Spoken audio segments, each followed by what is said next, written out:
Hi, my name is Heidi, and I'm presently working in MedSearch unit.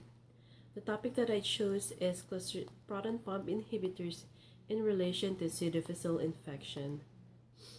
I chose this topic because since I started my nursing career, I have noticed a lot of patients with this type of infection.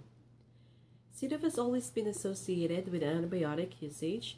At the same time, I also wanted to find out if the use of PPI or proton pump inhibitors increase the risk of acquiring this infection.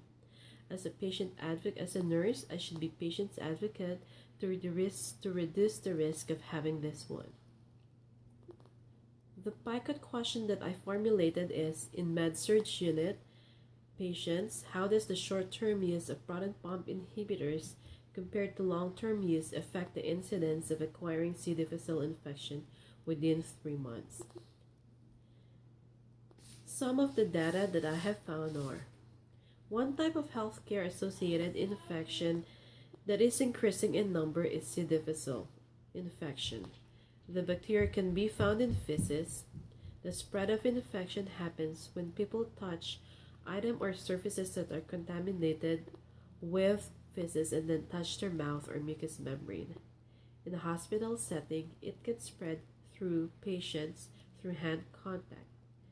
The bacteria produce spores that can persist within weeks or months. If you touch a surface with C. difficile infection, you may unknowingly swallow it. C. difficile can produce toxins that attack the lining of the intestine. The toxins destroy the cells and produce patches of inflammatory inside the colon and cause watery diarrhea.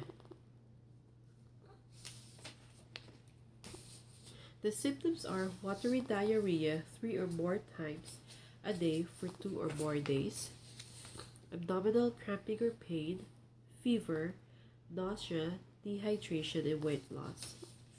The risk factors associated are antibiotic exposure, proton pump inhibitors, gastrointestinal surgery, long length of stay in the healthcare setting, and advanced age. A literature research was conducted using CINAHL, ABSCO, and nursing professional journals. The level of evidence used is the rating system for the hierarchy of evidence by Belling and Fineout overhaul.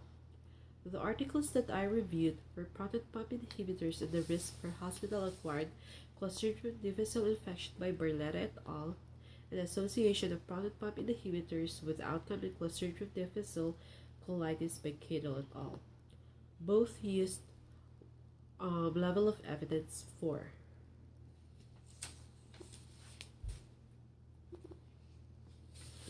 The 2 articles reviewed were able to support and answer the PICOT question. Both articles have shown that there is an increasing incidence of acquiring C. difficile infections to those patients who are taking PPI. From their studies, PPIs are independent predictors for the development of infection. After conducting studies, it was found out that the duration of PPI could be a risk factor in acquiring C. difficile.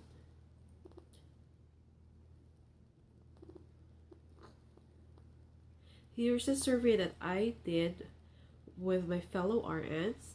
I have 5 questions which I asked them to answer regarding C. difficile facts. Some of them got it right, some of them got it wrong. And here's the data that I used. The recommended changes are increase the nurse's knowledge in identifying the symptoms of this disease. Nurses should be patients' advocate in telling the doctors or notifying doctors if symptoms arises, and proper or good techniques of hand washing should be imposed.